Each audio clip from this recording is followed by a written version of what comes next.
당신의 가치는 하나님의 가치라는 제목으로 여러분과 함께 말씀을 나누겠습니다. 여러분 재밌지 않나요? 이 스토리가? 창세기는 이제 강해를 쭉 해 나가고 있기 때문에 쭉 이렇게 들으셔야 이 본문이 어디쯤에 와 있고 이 스토리가 어떻게 지금 흘러가고 있구나 알 수 있습니다. 그러니까 혹시 주일에 예배를 혹시 못 오신다 하시더라도 온라인으로라든지 이제 이 지금 이야기가 어떻게 흘러가고 있구나 그걸 들으셔야 됩니다. 그래서 조금 혹시라도 이야기 스토리가 딱 끊겼으면 거기로 돌아가서 이 이야기가 지금 이렇게 되고 있구나라는 것을 좀 이해하시고 오시면 주일날 좀 편하실 것 같아요. 그래서 제가 조금 쉽게 하려고 애를 많이 쓰거든요. 우리 주일날 오시는 분들은 신앙의 연수가 오래되신 분도 계시지만 또 그렇게 오래되시지 않으신 분들이 계세요. 그러니까 이제 제가 무조건 어렵게 막 할 수는 없고요. 그래서 좀 될 수 있으면 영상도 놓고 그림도 놓고 좀 쉽게 해드리려고 애를 쓰고 있습니다. 그러나 그 중에서도 하나님께서 우리에게 주시는 분명한 메시지들이 있거든요. 그래서 신앙의 연수가 또 오래되신 분들은 이 속에서 나에게 주시는 메시지가 뭔가를 좀 살피시면 좋겠습니다. 하나님께서는 각 사람에게 각자의 은혜를 주시거든요. 그래서 오늘 이 창세기 27장에 나와 있는 야곱과에서의 이야기를 통해서 하나님께서 우리에게 주시는 메시지들이 분명히 있습니다. 그 메시지가 여러분 귀에 들리시기를 주님의 이름으로 축복합니다. 신앙생활을 하면서 하나님께 근심이 되는 성도가 있고요. 또 하나님의 기쁨이 되는 성도가 있습니다. 자녀들을 키우다 보면 그럴 때 있잖아요. 잔소리 하지 않아도 알아서 잘하는 아이가 있는가 하면 뭐 하나부터 열까지 잔소리 안 하면 안 되는 그런 아이들도 간혹 있습니다. 어떤 아이는 사춘기가 먹는 건가 싶을 정도로 사춘기 금방 이렇게 사춘기가 뭐야? 할 정도로 쉽게 지나가는 아이가 있는가 하면 정말 어떤 아이는 부모의 마음을 근심하게 하고 아프게 하는 그런 아이도 있죠. 아마 아이들을 키워 오신 분들은 그런 것들을 경험해 보셨을 겁니다. 지난주에 근처에 있는 한 중학교에서 중학교 2학년짜리 하나가 스스로 목숨을 끊었다는 이야기를 듣고 마음이 좀 안 좋았습니다. 중학교 2학년이라는 이 아이가 뭐 그렇게 힘들었을까? 죽을 수밖에 없었던 그 삶의 이유가 뭐였을까? 이런 고민들이 참 많이 되더라고요. 한편은 뭐 얼마나 힘들었으면 좀 그랬을까라는 생각도 들기는 한데, 근데 부모의 마음을 조금은 좀 헤아렸으면 어땠을까라는 마음도 좀 들더라고요. 그래서 안타까운 마음으로 이 한 주간을 보내게 됐는데 남은 부모의 마음에는 얼마나 큰 상심이 되었겠습니까? 평생에 어쩌면 이 절망의 늪에서 빠져나올 수 없는 그런 상처와 아픔을 남긴 것이죠. 어떤 아이들은 참 부모의 마음에 큰 대못을 받기도 하고 또 정말 이루 말할 수 없는 근심과 상처거리를 던져주는 그런 아이가 있습니다. 신앙생활을 할 때도 마찬가지거든요. 잔소리할 것 없이 하나님 잘 믿는 성도가 있는가 하면 하나부터 열까지 잔소리 안 하면 안 되는 성도가 간혹 있습니다. 목회자의 근심이죠. 목회자의 근심. 여러분 이 근심은요. 저 성도는 왜 저렇게 열심히 안 할까? 이런 근심이 아닙니다. 목회자의 근심이 뭐냐면 저 스스로에 대한 책망 같은 거죠. 저 스스로에 대한 근심. 내가 기도를 안 해서 그렇지. 내가 좀 설교를 좀 더 잘 준비하지 못해서 그렇지. 이런 이제 스스로에 대한 어떤 책망 같은 게 생기거든요. 근데 목회자의 마음이잖아요, 그게. 갖가지 생각이 이제 머릿속에 떠돌 때가 있습니다. 어떻게 해야 되지? 막 이런 고민들이 들거든요. 목회자의 근심만큼이나 아마도 하나님의 마음 가운데도 안 그럴까요? 하나님의 마음에도 정말 신앙생활을 잘하는 성도를 보면서 나의 기쁨이 되는 성도, 나의 기쁨이 되는 물론 신앙생활을 잘 못한다고 해서 미워하시거나 그렇게 하시진 않죠. 좀 더 잘했으면 좋겠다라는 그런 안타까운 마음을 하나님께서도 가지실 겁니다. 그래서 지난주 설교처럼 신앙생활을 하면서 우리는 과연 어떤 성도인지 또 하나님의 마라가 될 것인지 토부가 될 것인지 우리 스스로를 좀 돌아봐야 한다 말씀드렸죠. 하나님의 마라는 뭐죠? 근심. 토부는요? 하나님의 선, 하나님의 기쁨. 우리가 신앙생활을 해나가면서 하나님의 근심이 될 것인지 하나님의 토부, 하나님의 선과 기쁨이 될 것인지를 좀 질문해 봐야 합니다. 에서는 이방 여인과 결혼하면서 부모의 근심이 되었을 뿐만 아니라 또한 하나님의 근심이 되기도 했죠. 하나님의 약속의 시간을 걸어가야 할 이 에서가 하나님 말씀을 무시한 겁니다. 하나님께 주신 그 말씀을 무시하는 것이죠. 자기 힘을 믿고 자기 생각과 자기 뜻대로 살아버렸습니다. 그 결과는 하나님의 약속 밖의 삶을 살게 된다는 것이죠. 로마서 9장 13절에 보면 이런 말씀이 있습니다. 언뜻 보면 우리가 참 이 받아들이기 쉽지 않은 말씀이거든요. 뭡니까? 기록된 바 내가 야곱은 사랑하였고 에서는 미워하였다 하신 것 같다. 오, 하나님 차별하시네. 이런 생각이 드는 그런 문장이죠. 그러나 이 한 문장만으로 하나님의 마음을 우리는 헤아릴 수가 없습니다. 근데 이 문장은요, 오늘날 우리가 생각하는 그런 감정으로 아주 단편적으로 이해하기 어려운 문장입니다. 여기 나오는 사랑과 미움은요, 좀 쉽게 설명을 제가 드려볼게요. 여러분 제가 둘 중에 하나를 이제 보여드리면 짜장면과 짬뽕인데 여러분들은 둘 중에 어떤 걸 선택하시겠어요? 오늘 점심 때 만약에 짜장과 짬뽕을 먹어야 된다. 그럼 여러분 뭐 드시겠습니까? 벌써 입이 이렇게 짜장면 드시고 싶은 짜장면이세요? 짬뽕이세요? 둘 중에 하나가 머릿속에 떠오르시죠? 나 오늘 점심 때 짜장인데 오늘 날씨가 더우니까 짜장이 좋겠지? 뭐 이렇게 생각하시는 분 계시죠? 그럼 제가 짜장을 선택하신 분께 여쭤보겠습니다. 그럼 짬뽕을 혹시 싫어하시기 때문에 짜장을 선택하셨습니까? 물론 그런 분도 계실 수 있습니다. 그러나 우리가 보통은 뭐라고 얘기하죠? 딱히 짬뽕 싫지는 않은데 전 짜장이 더 좋은 것 같아요 라고 말하는 경우들이 많죠. 그러니까 짬뽕을 싫어하기 때문에 짜장을 선택한 것이 아니라 뭐죠? 짜장을 좋아하니까 그렇죠? 짜장을 선택한 것입니다. 그러면 우리가 이제 짬뽕 입장에서 생각해 보는 거예요. 짜장을 선택한 사람 보면서 저 인간이 나를 미워하네. 이렇게 생각하는 순간부터 어떻게 되죠? 그 인생이 피곤해지는 겁니다. 이게 꼬이는 거예요. 여러분 어떤 것을 선택한다는 것이 다른 하나를 미워한다, 싫어한다는 것을 의미하지 않는다는 거예요. 히브리인들의 언어 습관입니다. 이 유대인들의 언어 습관인데 이 종교적인 맥락에서 이 미워하다라는 것이 갖는 의미는 뭐냐면 감정적으로 밉다 이것을 의미하는 것이 아니에요. 여러분 학교에서요 반장을 누군가가 이제 반장으로 뽑혔습니다. 반장 선출해서 반장이 나왔어요. 그러면 반장은 사랑받는 거고 그 외의 사람들, 그 외의 학생들은 미움받는 것입니까? 아닙니다. 그죠? 아니죠. 학교에서 반장만 쓰임받는 것일까요? 아닙니다. 그 외에 다른 학생들의 존재가 반장의 쓰임새를 좀 더 빛나게 할 수는 있겠죠. 그렇다고 다른 학생들의 쓸모가 없다라고 말할 수 없잖아요. 동의되시죠? 그래서 여기 미워했다는 것은요. 이렇게 생각하시는 것이 좋습니다. 하나님의 구원 사역에 적극적으로 참여하는 자와 그렇지 않은 자. 적극적으로 쓰임받는 자와 그렇지 않은 자의 차이라는 거예요. 그러니까 우리가 흔히 감정적으로 미워했다 이렇게 하면 싫어했어? 하나님께서 그 에서를 싫어했어? 이렇게 곧바로 받아들이는데 사실은 그런 의미가 아니라는 거예요. 그러니까 하나님께 적극적으로 쓰임받는 자와 그렇지 않은 자. 혹은 에서는요. 문제가 뭐였냐면 쓰임받는 사람을 보면서 스스로 비교하는 것입니다. 난 가치가 없어? 나는 문제아야? 이러면 이제 인생이 꼬이기 시작하는 거예요. 그러니까 에서의 입장에서 야곱을 생각할 때 야곱은 하나님께 어릴 때부터 큰 자가 어린 자를 섬긴다고 말씀했죠. 그러니까 야곱만 하나님께 쓰임받는 사람이야? 라고 생각하면 이제 에서의 인생이 꼬이기 시작하는 것입니다.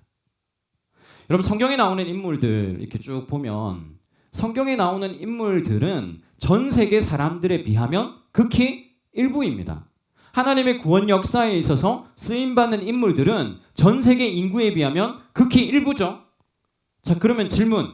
하나님의 구원 사역에 쓰임받은 아브라함, 요셉, 야곱, 모세 뭐 등등등 성경 인물들이 있는데 그 인물 이외에 다른 사람들은 미움받은 것입니까? 아니란 말이죠. 그러니까 오늘 하나님께 쓰임받는 인물들이 있다고 해서 그 쓰임받지 못하는 것처럼 보이는 사람들이 미움받는다라는 것은 좀 말에 어폐가 있는 것이죠. 근데 오늘 야곱과 에서 이야기에서 우리가 보듯이 적극적으로 하나님을 거부하고 믿음의 길을 가지 않는 이 에서는 은혜의 레일, 레일이 있는데 은혜의 레일이라는 것이 있는데 그 레일을 자꾸 벗어나고 있는 것입니다. 레일을 벗어난 기차가 제대로 갈 수 없죠. 에서는 이 레일 위를 자꾸 벗어나서 걸어갑니다. 에서가 걸어가는 삶은요, 하나님의 기쁨이나 하나님의 선, 토부가 아니라 하나님의 근심거리, 마라가 되는 삶을 자꾸 걸어가고 있는 것입니다. 그게 지난주에 우리가 쭉 나눴던 말씀이거든요. 이제 다음 이야기로 좀 넘어가 볼까요? 오늘 이 본문에 우리가 쭉 읽었는데 아주 긴 내용이지만 스토리가 머릿속에 조금 남아있죠. 이야기니까, 내러티브니까 머릿속에 좀 남아있습니다. 또 오늘 이 본문을 쭉 읽어보면 뭔가 좀 난장판이 된 집안의 이야기가 펼쳐지죠. 막장 드라마 같은 그런 이야기가 지금 뭔가 잘 모르겠지만 펼쳐지고 있습니다. 여기에 보면 4명의 등장인물이 등장하죠. 누굽니까? 이삭과 그의 아내 리브가, 그리고 야곱, 그리고 에서. 4명의 캐릭터가 지금 등장하고 있단 말이에요. 근데 이 이야기에 등장하는 이 캐릭터들이 뭔가 좀 불안불안해요. 다. 이 4명의 캐릭터 전부 다 불안불안해요. 왜 그렇게 보일까? 왜 그렇게 보여요? 모두 다 각자의 방식대로 자신의 가치를 드러내려고 수단과 방법을 가리지 않기 때문입니다. 각자의 방식대로 자신의 가치를 자꾸 드러내려고 해요. 먼저 이삭과 에서를 한번 보세요. 그럼 이삭과 에서 1절에 보니까 뭐라고 이야기하냐면 1절에 이렇게 이야기합니다. 이삭이 나이가 많아 눈이 어두워 잘 보지 못하더니 맏아들 에서를 불러 이르되 내 아들아 하매 그가 이르되 내가 여기 있나이다 하니 그랬습니다. 이삭이 나이가 많아 눈이 어두워졌다 그랬습니다. 성경에서 나이가 들어 눈이 어두워졌다라는 말은요, 육신적으로 노안이 왔다는 의미이기도 하지만 실제로는 영적인 의미입니다. 영적인 분별력이 흐려졌다라는 의미도 갖고 있어요. 하나님의 뜻보다는 자기가 좋아하는 별미를 만들어 가져오는 큰아들 에서에게 마음이 쏠려 있다는 겁니다. 이삭은. 에서는 타고난 사냥꾼 기질을 갖고 있다고 말씀드렸죠. 그 남성다움이 있는, 잘 안 보이지만 사실 여기 팔에 근육이 지금 어마어마한 친구거든요. 에서는 그런 정말 남성다움을 갖고 있는 그런 친구입니다. 그러니까 이삭 아버지는요, 에서를 좀 더 좋아해요. 소위 세상이 말하는 힘과 능력, 이 에서가 가지고 있는 능력이거든요. 이것을 보면서 아버지 이삭의 눈에는 가치 있어 보입니다. 그가 가치 있어 보입니다. 약속의 가문을 이끌 장자가 될 사람을 생각해 볼 때 이삭의 눈에는 야곱보다는 에서죠. 왜냐하면 그 당시는 남성다움이 생존에 유리했기 때문입니다. 그 이삭이 볼 때도 야, 저 타고난 사냥꾼 기질을 갖고 있고 남성다움을 갖고 있는 에서가 우리 집안의 장자, 영적인 장자야 라고 이삭은 생각하는 것이죠. 에서도 마찬가지입니다. 아버지가 좋아하는 고기를 사냥해와서 자신의 가치를 늘 증명해 보여요. 자기가 장자로서 충분한 가치가 있다 생각하는 것이죠. 아버지, 내가 이렇게 유능한 아들입니다. 나야말로 가문의 장자가 될 자격이 있습니다. 이게 에서의 마음이거든요. 끊임없이 자신의 힘으로 존재감을 드러내고 증명하려고 하는 사람이 에서라는 거예요. 자신의 가치를 드러내 보이는 것이죠. 사냥해온 고기를 가지고 별미를 만들어서 아버지에게 주는 거예요. 근데 아버지는 야, 너야말로 우리 집안의 장자야 라고 생각하는 것이죠. 이삭은 지금 뭘 잊어버렸어요?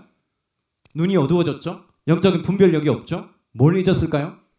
처음 에서와 야곱, 리브가의 뱃속에 잉태되었을 때 하나님께서 주신 말씀, 큰 자가 어린 자를 섬기게 될 것이라는 하나님의 그 계획을, 하나님의 그 약속을 잊어버리고 살아가는 것입니다.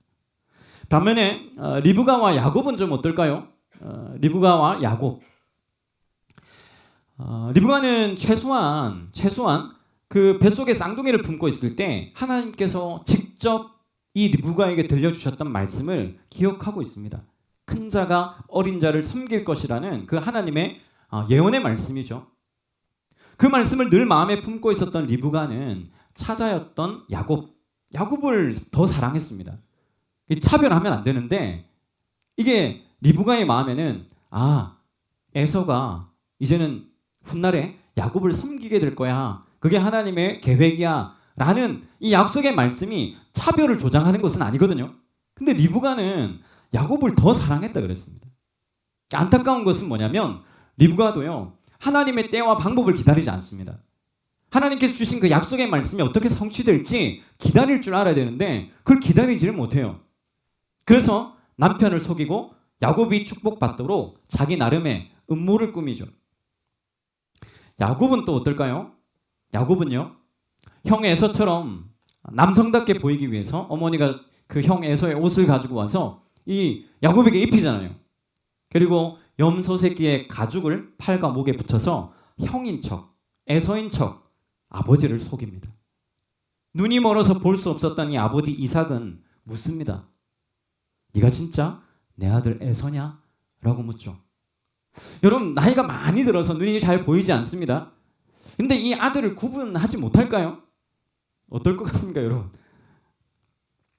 그만큼 영적인 눈이 어두워져 있고, 물론 육신의 눈도 어두워서 보이지 않는 상태라는 것이죠. 그때 너가 정말 내 아들 에서야, 장자야 이렇게 물었을 때 야곱은 한치의 망설임도 없이 예, 아버지 제가 에서입니다 라고 말하죠. 거짓말을 합니다. 이게 드라마라고 한번 생각해 보세요. 야곱의 마음 밑바닥에 있는 본질적인 두려움이 있습니다. 그게 뭘까요? 하나님의 약속을 믿고 기다리면 되는데 야곱의 마음에도 늘 두려움이 있어요. 어떤 두려움요? 난 둘째야. 내가 그 뱃속에 있을 때 형 에서의 발꿈치를 잡는 게 아니라 머리통을 붙잡고 내가 먼저 나왔어야 되는데, 야곱 늘 마음에 그런 것들이 있습니다. 발 뒤꿈치를 잡고 나와서 둘째가 돼버렸죠. 그러니까 야곱은 마음에 난 둘째야.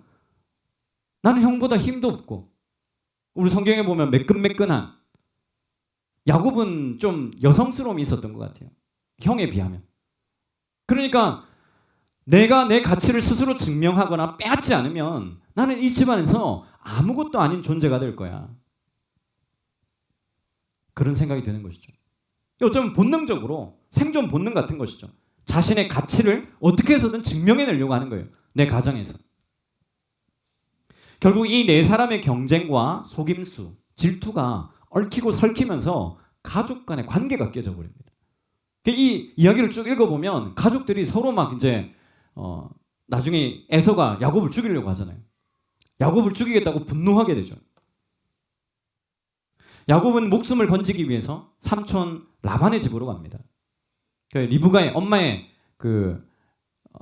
오빠죠. 외삼촌네 집으로. 그렇게 처량하게 도망치는 신세가 되어버린 거예요. 리브가는 자신이 그토록 사랑했던 아들 야곱을 다시는 보지 못하는 비극을 맞이합니다. 이 일로 말미암아서. 스스로 가치를 증명하려던 이 전쟁의 결과는 오직 후회와 상처밖에 남지 않는, 이 가정을 부셔뜨리는 그런 일들이 되었죠. 사랑하는 성도 여러분, 4,000년 전 이 야곱의 가정 이야기가 어떻게 느껴지십니까? 어떻게 들려지십니까? 그건 뭐 4,000년 전에 이미 오래전의 이야기인데 좀 낯설게 느껴지세요? 그렇지 않습니다. 바로 오늘을 살아가는 저와 여러분들의 이야기일 수 있다는 것이죠. 최근에 방영했던 드라마 중에 이 모자무사라고 하는데, 모두가 자신의 무가치함과 싸우고 있다라는 드라마가 이제 좀 인기리에 방영이 됐던 것 같아요. 여기 이제 대사를 보면 좀 생각하게 하는 그런 대사들이 많이 있더라고요. 네 가치가 왜 남들의 시선에 따라 춤을 추니? 넌 그냥 너야. 조금 느려도 남들만큼 번듯하지 않아도 네가 여기 살아 숨쉬고 있다는 것 자체가 이미 충분한 가치야. 우리의 가치라는 것이 어떤 것인지, 세상은 우리로 하여금 자꾸 스펙을 따지잖아요. 너 뭐 가지고 있고, 넌 어떻게 살고 있고, 너의 능력은 뭐고, 너의 재능 뭐야, 이런 것들을 자꾸 묻는 것이죠. 그런 세상에서 여러분, 이런 드라마가 얘기하는 것이 뭐죠? 너 존재 그 자체로 가치 있는 존재야. 여러분, 뭐 믿는 사람인지 안 믿는 사람인지 잘 모르겠지만 이 세상에서도 너의 존재 그것만으로도 가치가 있어 라고 얘기합니다. 왜 이야기를 할까요? 나의 존재 가치를 드러내야만 살 수 있는 세상이기 때문에 그렇죠. 그게 너무 이제 지친다는 것이죠. 이 드라마를 통해서 많은 사람들이 위로받는다 하더라고요. 이런 메시지를 통해서. 두 번째는 이런 겁니다. 우리는 평생을 더 나은 사람이라고 내려고 싸우잖아. 근데 진짜 싸워야 할 건 더 나은 나가 아니라 지금의 나도 괜찮다고 인정해주는 마음이더라고요. 그걸 모르면 아무리 꼭대기에 올라가도 늘 목이 말라. 인생은 남들한테 보여주는 무대가 아니야. 네가 발 딛고 서 있는 그 작은 방 한 칸이 너의 진짜 우주야. 남의 우주를 넘보며 괴로워하지 말고 너의 우주를 먼저 사랑해 주렴. 우리 존재 자체를 좀 사랑해 주면 좋겠다라는 메시지들이 여기서 이제 계속 나오죠. 치열하게 자신의 가치를 증명해내려고 살아온 사람들에게 위로가 되는 메시지들이라고 이야기합니다. 이 드라마에 나오는 수많은 인물들이 이 땅에서 치열하게 싸우는 대상이 있어요. 그 대상이 무슨 어떤 거대한 악당 같은 것이 아니라는 거예요. 그게 뭐냐면 자신의 무가치함이다. 그러니까 많은 사람들이 치열하게 이 땅 가운데 살아갈 때 자신의 무가치함과 싸우더라라는 것이죠.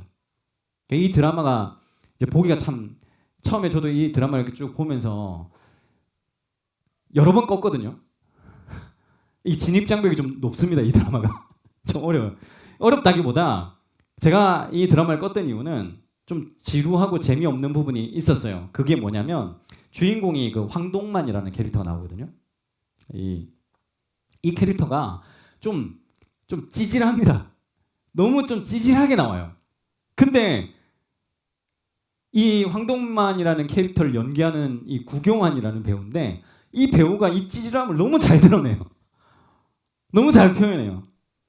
이 황동만이 이 드라마에 나올 때 자신이 무가치한 존재처럼 그렇게 너무 잘 보여주기 때문에 이 앞부분에 한 3편, 4편까지인가요? 그때까지 갈 때까지 좀 지루하고 야, 얘 왜 이렇게 찌질해? 자꾸 이런 생각, 그 사람을 비판하게 되거든요.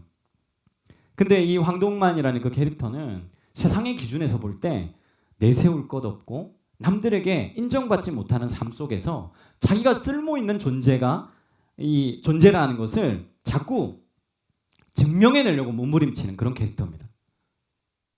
때로는 좀 처절하게 또 비굴하게 세상의 인정이라는 그 장자의 축복을 받기 위해서 경쟁의 대열에 뛰어들었는데 뭔가 해내지를 못하는 그러한 찌질함이 있는 그런 캐릭터죠.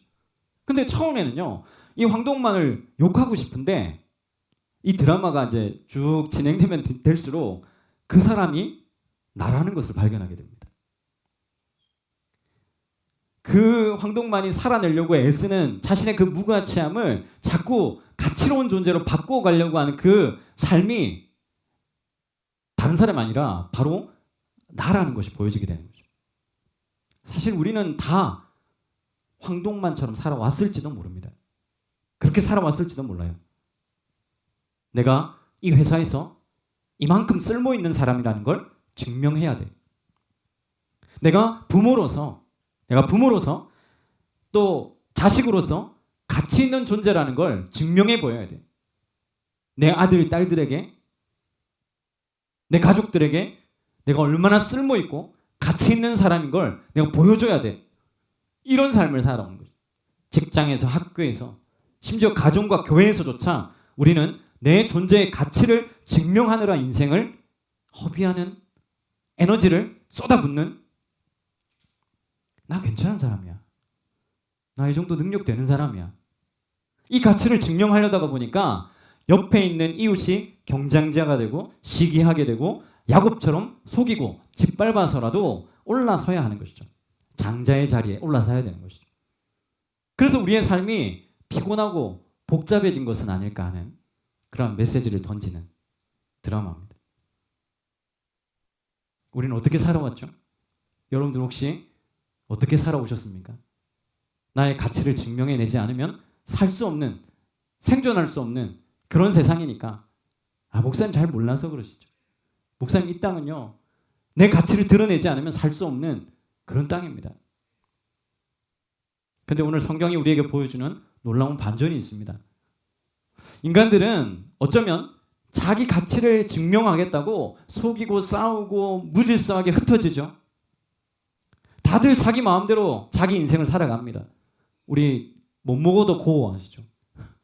못 먹어도 고. 인생 뭐 있노? 직진이지. 그 엉망진창인 무질서 속에서도 하나님의 구원 계획은 한치 오차 없이 굴러가고 있다는 사실이 오늘 이 성경의 이야기를 통해서 보게 되는 것입니다. 얼마 전에 인터넷에서 재미있는 그 운동 에너지를 보여주는 하나의 영상을 좀 보게 됐는데 처음 보면 그냥 뭔가 구슬 장난감 같은데 한번 보세요. 구슬을 그냥 이제 굴립니다. 구슬은 어떤 운동을 하고 있죠? 직선 운동을 하고 있습니다. 그냥 앞으로만 가는 거예요. 왔다 갔다. 근데 가만히 한번 들여다보면 뭔가 재밌어요.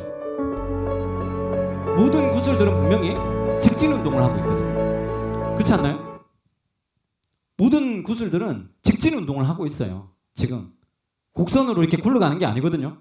그런데 참 신기하게도 시간이 지날수록 각기 자기 갈 길로 직진하는 구슬들의 그 움직임 속에서 뭐가 보이죠? 완벽한 질서를 가진 원운동이 보이더라. 저는 마치 직진하는 구슬들이 인간의 모습 같았습니다. 그런데 그 각자의 삶을 통해 직진하는 그 삶을 통해서 일하시는 하나님의 계획이 보이는 것이죠. 이삭은 인간의 정욕으로, 리브가는 인간의 그 꾀로, 에서는 분노로, 힘으로, 야곱은 거짓말로, 속임수로 자신의 가치를 드러내기 위한 싸움을 하고 있습니다. 자신만의 각자 나름대로의 길을 직진해서 가는 것이죠. 근데 이들의 움직임은 다 날카로운 직선처럼 엇갈려 있고 가정은 혼란스럽고 그렇게 보여져요. 그러나 한번 보세요.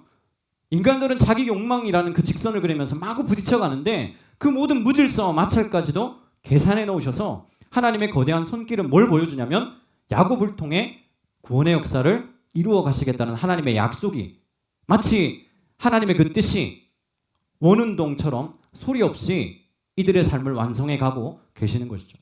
어떻게 알 수 있습니까? 여러분 이삭이 야곱을 축복하는 내용을 한번 보세요.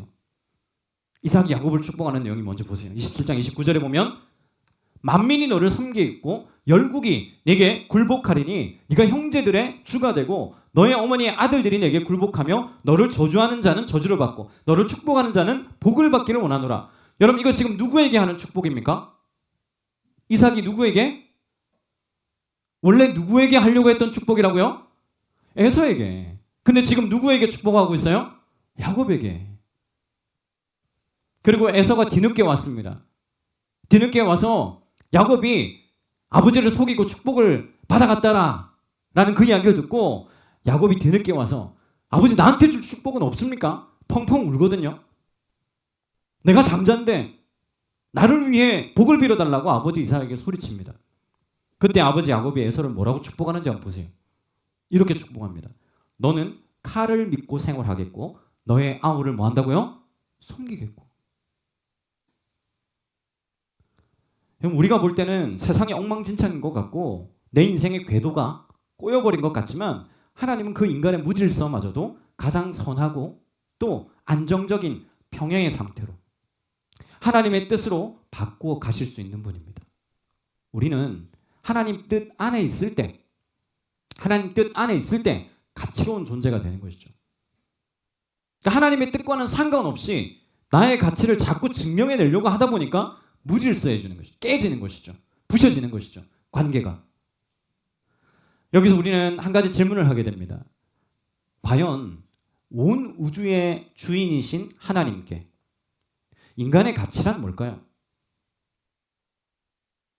나라는 존재는 하나님께 어떤 쓸모가 있을까요? 신의 존재이신 하나님께 이 백동이라는 한 인간은 어떤 가치를 가질까요? 이 세상을 창조하신 신에게 한번 묻는다면 백동이라는 이 사람이 하나님 당신에게 가치가 있습니까? 솔직하게 말씀드리면 하나님 앞에 신의 존재 앞에 백동이는 가치가 없습니다. 그렇지 않습니까 여러분? 여러분들은 하나님 보시기에 내가 정말 가치로운 존재라고 생각하세요? 여러분 냉정하게 말해서 피조물인 우리가 창조주 하나님께 보탬이 될 만한 가치가 뭐가 있겠습니까? 우리가 아무리 대단한 업적을 쌓고 100배의 결실을 맺어 부자가 되었다 한들 하나님이 그것 없어서 일을 못하시는 분이 아니기 때문입니다. 우리의 능력과 쓸모는 하나님 앞에서 볼 때 먼지에 불과하죠. 그러니까 내 스스로 가치를 증명해 보이겠다는 것 자체가 사실은 아무 쓸모없는 일이죠. 그럼에도 불구하고 기독교의 위대함은 어디에 있습니까? 아니 쓸모없으니 뭐 그냥 끝이네요. 기독교의 위대함은 우리가 가치 있어서 하나님이 우리를 쓰시는 것이 아니라 하나님께서 그분의 거대한 구원 계획 속에 우리를 두심으로써 우리를 가치 있게 만들어 주신다는 점이죠. 다시 할까요? 우리가 가치가 있어서 하나님께서 우리를 쓰시는 것이 아니라 하나님의 그 원대한 구원 계획 속에 우리를 두심으로써 우리를 가치 있게 만들어 주신다는 것입니다. 다른 말로 하나님께서 우리와 함께 하심으로 우리의 가치가 증명되는 것이죠. 우리의 가치는요, 하나님의 같이 하심으로, together, 함께 하심으로 드러나는 것입니다. 여러분, 야곱이 가치 있는 인간이라 쓰임 받았을까요? 그는 거짓말쟁이의 사기꾼이었습니다. 에서가 미움받을 만한 짓을 해서 탈락됐습니까? 구원의 그 계획 속에서? 그렇지 않습니다. 평범한 기준으로 볼 때 능력자죠. 에서는. 하나님은 그들의 자격과 가치를 보신 것이 아니라 하나님의 그 주권적인 은혜로 야곱을 선택하셔서 그의 인생을 빚어가시고 그 인생을 통해 하나님의 구원 역사를 이루어 가신 것입니다. 하나님의 계획 안에 머물 때에 비로소 인간은 진짜 가치 있는 존재가 되는 것이죠. 야곱과 에서 모두 하나님의 그 큰 그림 안에 있는 각자의 자리에서 쓸모있는 존재들입니다. 처음부터 에서가 버림받은 게 아니에요. 사랑하는 성도 여러분, 이제 세상의 기준 앞에서 혹은 사람들 앞에서 여러분의 존재 가치를 증명하기 위해서 이리저리 부딪히며 삶을 허비하지 마시기를 바랍니다. 야곱처럼요, 불안해하면서 늘 불안하죠. 그러니 거짓의 옷을 입을 수밖에 없습니다. 애쓰는 것이죠. 에서처럼 내 힘을 과시하고 내 존재의 가치를 드러내려고 애쓰는 것이죠. 그럴 필요가 없다라고 성경은 말하고 있습니다. 그럼 나 아무것도 안 해도 돼요? 그건 다음 주에 제가 말씀드릴게요. 지금 오늘 여기 이 자리에 계신다는 거, 또 예수인 교회 안에서 믿음의 길을 걷고 하나님의 계획 속에서 살아가는 그 자체만으로도 이미 여러분들은 충분히 귀하고 가치 있는 존재들입니다. 그 사실을 여러분 기억하시길 바랍니다. 내가 세상에서 뭔가 큰 자리에 높은 자리에 있어야지만 사람들이 여러분들을 존중하는 것이 아니라 하나님께서 우리에게 주신 그 부르심을 붙잡고 하나님께서 내게 주신 그 계획 안에 있을 때 그때 우리는 가치로운 존재가 되는 것이죠. 내 눈에는 지금 내 삶이 무질서하고 꼬여있는 직선 같을지라도 내 삶을 붙들고 계시는 하나님께서 완벽한 원운동을 만들어 가시는 분입니다. 저를 한번 보십시오. 세상적으로 볼 때 무가치해 보일 수 있습니다. 무가치해 보일 수 있죠. 그러나 하나님께서 함께 하신 것만으로도 가치 있는 존재로 서 있을 수 있죠. 그러니 이번 한 주간 살아갔을 때 내 가치를 증명해내려고 하는 피곤한 전쟁을 멈추시고 오히려 하나님과 같이 하나님과 함께하기를 애쓰시는 한 주간이 되시기를 바랍니다. 나를 존재 자체로 용납하시고 또 가치 있게 여기시는 그 하나님의 은혜 안에 평안히 거하실 수 있는 저와 여러분들이 되실 수 있기를 주님의 이름으로 축복합니다.